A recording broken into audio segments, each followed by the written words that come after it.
अस्सलाम वालेकुम everyone, this is Mohammad Bashir Ahmad. और जैसे कि हमने लास्ट वीडियोस के अंदर टॉर्क के बारे में डिस्कस कर रहे थे, हमने सीखा था कि टॉर्क क्या है, टॉर्क का फार्मूला क्या है, टॉर्क की यूनिट क्या है। तो हम इसी वीडियो को टॉर्क से ही रिलेटेड रखेंगे और टॉर्क की कुछ और बातें डिस्कस करेंगे। तो वीडियो स्टार्ट करने से पहले हमारे चैनल को लाइक करें, सब्सक्राइब करें, बेल आइकन को प्रेस करें ताकि आने वाली वीडियोस की नोटिफिकेशंस आप तक पहुंचती रहे। स्टार्ट करते हैं। हमने अपनी लास्ट वीडियो में देखा था कि जो टॉर्क है वो बेसिकली किसके बराबर होता है, F क्रॉस R के बराबर होता है। जिसमें F हमने पढ़ा था कि F बेसिकली क्या चीज़ है, फोर्स, और R क्या है हमारे पास, मूवमेंट आर्म है। ये जो हमने लिखा है यहाँ पे F क्रॉस R, ये हमारे पास वेक्टर फॉर्म कहलाता है। किसी भी फॉर्मूले का कौन सा फॉर्म कहलाता है, वेक्टर फॉर्म। बट जब हम उसको न्यूमेरिकल के अंदर इस्तेमाल करते हैं तो वहाँ पे हमें वेक्टर फॉर्म की ज़रूरत नहीं होती। हम न्यूमेरिकल के अंदर वैल्यूज़ यानी सिर्फ मैग्नीट्यूड को निकालना चाहते हैं तो हमें इसका मैग्नीट्यूड फॉर्म देखना पड़ेगा। तो अगर मैं इसको मैग्नीट्यूड फॉर्म में लिखना चाहूँ तो टॉर्क का मैग्नीट्यूड फॉर्म कैसे लिखाएगा, torque is equals to F R sine theta. तो ये इसका कौन सा फॉर्म बन जाता है, मैग्नीट्यूड बन जाता है। तो जब कभी भी हमें टॉर्क मालूम करने दिया जाए न्यूमेरिकल के अंदर तो हम वहाँ पे फॉर्मूला क्या इस्तेमाल करेंगे, torque is equals to F R sine theta. अब आपको पता है एफ तो हमारा फोर्स है, आर हमारा मोमेंट आर्म है, मगर ये साइन थीटा क्या चीज़ है, तो साइन थीटा बेसिकली एंगल है बिटवीन किसके दरमियान, एफ एंड आर के दरमियान।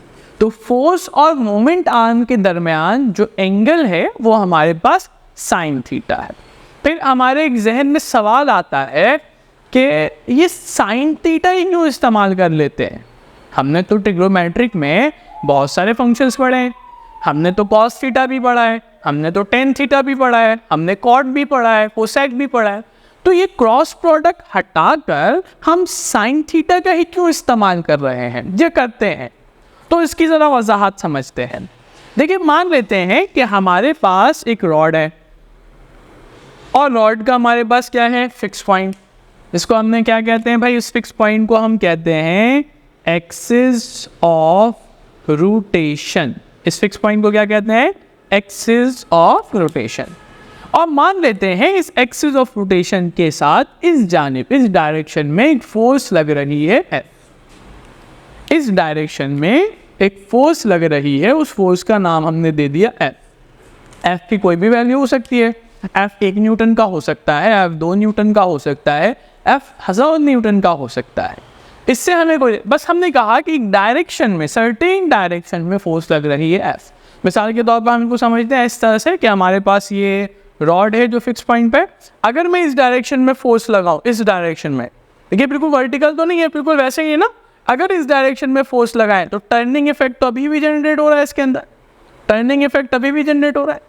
दोबारा फोकस करें, देखिए हाँ, अगर हम इस पॉइंट को फिक्स रखते हैं, ये एक्सिस ऑफ रोटेशन है, और फोर्स वर्टिकल नहीं लगा रहे हैं, हम इस डायरेक्शन में फोर्स लगा रहे हैं, नीचे वाले मार्कों को देखेंगे तो अभी भी हमारा बॉडी रोटेट तो हो रहा है ना।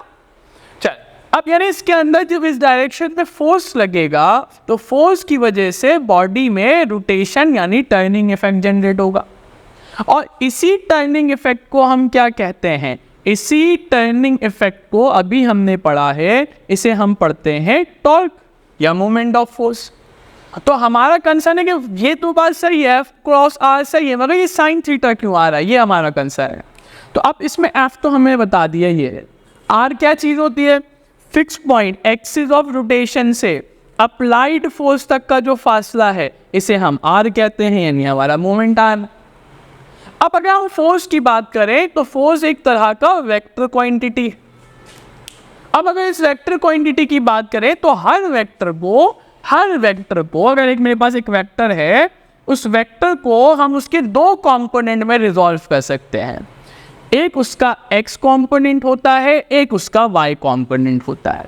इसको आप ऐसे समझ लें कि मेरे पास x एक्सिस और y एक्सिस दो कार्टेशियन सिस्टम है, और अगर मुझे यहाँ इस पॉइंट तक पहुँचना है तो मैं कुछ हिस्सा मुझे x में भी चलना पड़ेगा और कुछ हिस्सा मुझे y में भी चलना पड़ेगा, तब जाके मैं इस पॉइंट पर पहुँचूँगा। तो ये उसके कंपोनेंट्स कहलाते हैं। हर वेक्टर को दो कंपोनेंट में रिजॉल्व किया जा सकता है, एक उसका x कंपोनेंट और दूसरा उसका y कंपोनेंट। अब अगर मैं इस फोर्स को इसके कंपोनेंट में रिजॉल्व करूं तो ये वाला जो कंपोनेंट है अलोंग x एक्सिस, ये फोर्स का हो जाएगा x कंपोनेंट, और ये वाला कौन सा कंपोनेंट हो जाएगा फोर्स का y कंपोनेंट। यानी जो हॉरिजॉन्टल लाइन होती है, हॉरिजॉन्टल लाइन सीधे हाथ पर, वो क्या होगी x कंपोनेंट, और ये वाली जो लाइन है जो ऊपर परपेंडिकुलर है x एक्सिस के, वो क्या हो जाएगी हमारे y कंपोनेंट। अब आपने फोर्स को उसके दो कंपोनेंट में रिजॉल्व कर लिया। ये रहा उसका x कंपोनेंट जिसकी डायरेक्शन ये रहा उसका y कंपोनेंट जिसकी डायरेक्शन आपको ऊपर की जाने नजर आ रही। अब देखिए ये रॉड है, इस डायरेक्शन में हमारा फोर्स था, हमने फोर्स को दो कंपोनेंट में तोड़ा, एक उसका x कंपोनेंट दूसरा उसका y कंपोनेंट। इस डायग्राम को फोकस करें, इसको हम कह लेते हैं ये हमारा फोर्स है, ये x कंपोनेंट और ये y कंपोनेंट। x कंपोनेंट क्या कर रहा है, इस रॉड को बाहर की तरफ खींच रहा है। अगर इस रॉड की मिसाल ले लें और इससे बाहर की तरफ हम इस रॉड को खींचें तो क्या इस रॉड में या इस मार्कर में कोई टर्निंग और ट्विस्टिंग इफेक्ट जनरेट हो रहा है? नहीं हो रहा। बट अगर मैं इसको खींचने के बजाय ऊपर की डायरेक्शन में, वर्टिकल डायरेक्शन में अगर फोर्स लगाऊं तो टर्निंग और ट्विस्टिंग इफेक्ट जनरेट हो रहा है। तो अगर आप यहाँ फोकस करेंगे तो इस F के दो कंपोनेंट में से जो x कंपोनेंट है उसका काम तो सिर्फ रॉड को बाहर खींचना है, जिससे तो कोई टर्निंग इफेक्ट जनरेट नहीं होगा। टर्निंग इफेक्ट कौन से कंपोनेंट की वजह से जनरेट हो रहा है? उसके y कंपोनेंट की वजह से जनरेट हो रहा है, उसके वर्टिकल कंपोनेंट की वजह से जनरेट हो रहा है। और अगर कहीं हॉरिजॉन्टल कंपोनेंट हो तो वहां पर हम cos थीटा अप्लाई करेंगे, और कहीं पर अगर वर्टिकल कंपोनेंट हो तो वर्टिकल कंपोनेंट की जगह हम साइन थीटा इस्तेमाल करेंगे। तो अब हमें बात समझ आ रही है कि इस फॉर्मूले में साइन थीटा क्यों इस्तेमाल होता है, क्योंकि फोर्स का वर्टिकल कंपोनेंट रिस्पॉन्सिबल है टर्निंग और ट्विस्टिंग इफेक्ट जनरेट करने के लिए।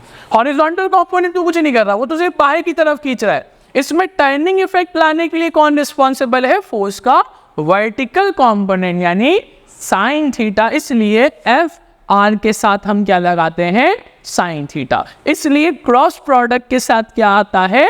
साइन थीटा आता है। उम्मीद है ये वीडियो आपको समझ आई होगी। तो हमारे चैनल को लाइक करें, सब्सक्राइब करें, बेल आइकन को प्रेस करें ताकि आने वाली वीडियोस की नोटिफिकेशन आप तक पहुंचती रहे।